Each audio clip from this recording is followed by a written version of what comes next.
Hello, my name is TSHIDI Madia from the EW and Politics Desk. So today, I want to talk about Floyd Shivambu, the rise and fall of Floyd Shivambu in the MKP. By now, you know that Floyd, though he's had this fast rise from joining the MKP, from being a national organizer to being the Secretary General of the MKP, that has been stripped of him. It's been removed. He's now being deployed to Parliament. The big question is, does Floyd take up that option? Does he take a seat in the opposition benches? Will he be performing in Parliament on behalf of the official opposition? And that's the big question mark that still confronts us to date. The MKP has had a media briefing, and even the party is none the wiser as to whether or not Floyd Shivambu will go to Parliament. As it stands, there is a list that's doing the rounds. His name is not on the list for now.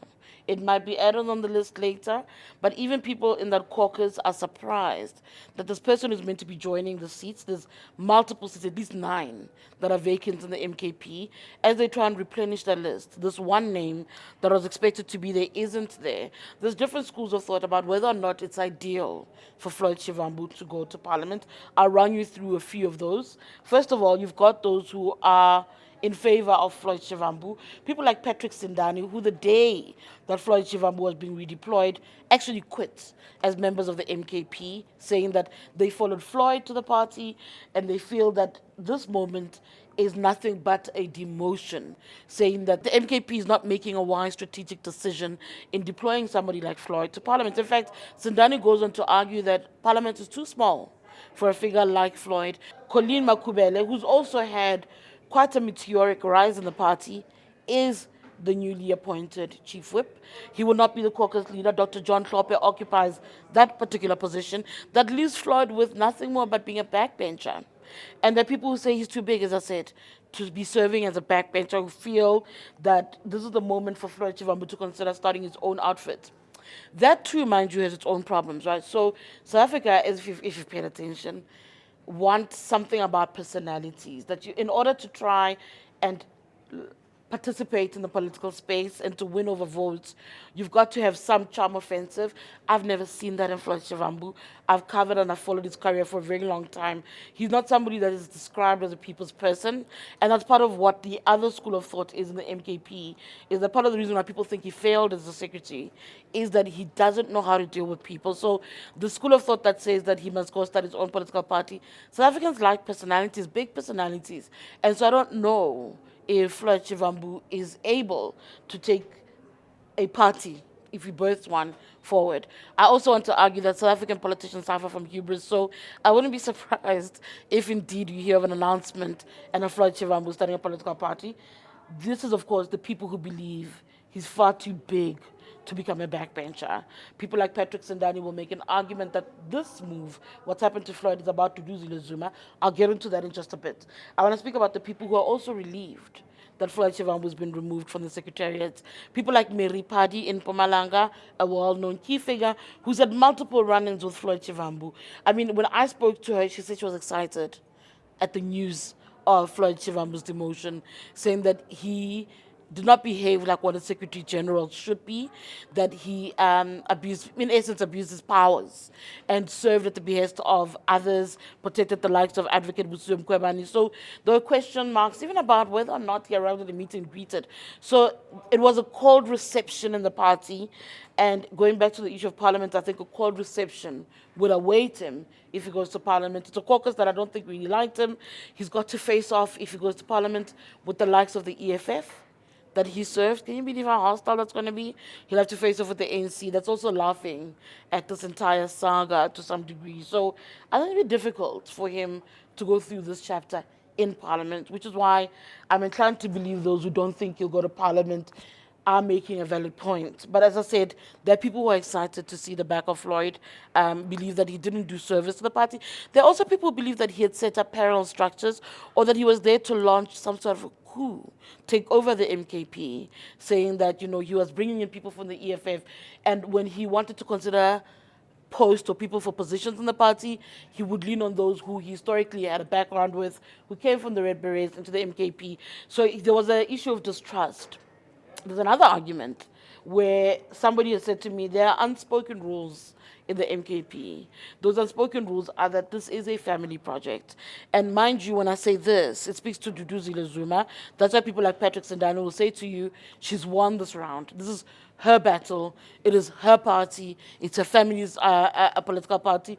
There are people who feel that Zuma missed an opportunity in the moment to not fuel that narrative about the MKP, that doing this to Floyd Shivambu, removing him at the behest, they believe, of his daughter, further fuels the argument that this is a family project. So there is that unspoken thing among some of the members that they feel that this organization definitely belongs to the Zumas. What also doesn't get spoken of a lot, or at least I think is frowned upon, is former President Jacob Zuma, and the fact that he's a man at an advanced age. I think that succession, it makes succession a little bit difficult. There are those who say that former President Zuma has signaled what needs to happen as far as succession is concerned in the MKP, and that a lot of it will lie with traditional leaders and the likes. Others believe it's a family project and that the leader will come from the Zumas. Then you've got those who are pro-Floyd Shivambu who felt actually succession must be discussed, that it should not be looked like an attempt to have a coup or to take over the party, but an honest conversation about what happens next, of course, because the old man is at an advanced age. So that becomes a tricky and a very sensitive issue from what I've picked up around the former president. The issue around Duduzile Zuma, as I said, for people, the MKP missed an opportunity to even deal with. Remember, she's been hauled off to a disciplinary process because of her outburst around Floyd Shivambu. And instead of an outcome around her behavior, he's fallen. So for people, they've read that as, again, her might, her pull, her control over a political party that her dad is in. I've asked former President Jacob Zuma in the past about whether or not she enjoys that much control and that much say. And I think he said he's been in politics long enough to call the shots. How is it that his daughter, obviously younger, would be determining the direction? He's kind of frowned upon it. But again, it's one of those things where that picture will shape up. But those who feel aggrieved place Duduzile Zuma Sambudla at the heart of many issues in the MKP. And then you go back to the issue of a political party that I had mentioned earlier.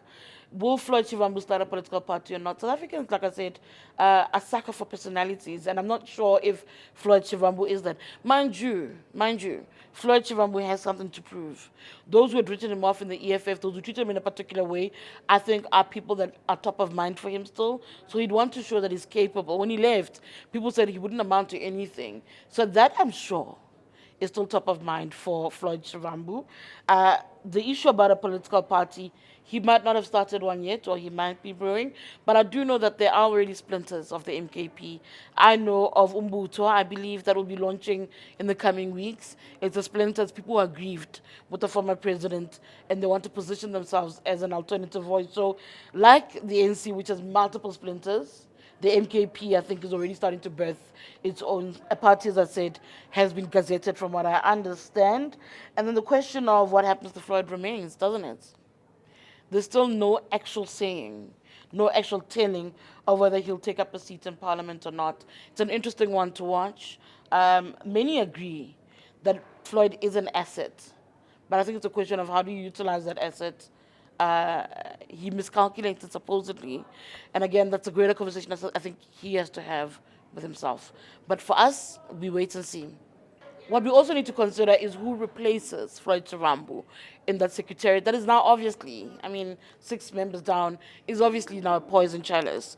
Mary Paddy said something interesting to me, saying that that happens obviously at the discretion of the president of the organization. However, that person has to actually do their homework, find out what's actually happening. Don't come in and start shooting off in all manner of directions without actually understanding the psyche of the organization. Multiple names have come up, but definitely a name that's come up a lot is that of Phumlani Mfeka, a Zuma loyalist who did not want to serve under Floyd Shivambu. His name is coming up a heck of a lot. There's also somebody else in organizing, Bongani Baloyi, who's also done his fair share of touring the political scene. His name has come up. I think there's a strong view that Mfeka is likely to emerge as the next Secretary General of the organization. The thing about the MKP is there are no conferences, so the president picks and chooses. They say it makes the party agile. I don't know. We'll have to wait and see, I guess.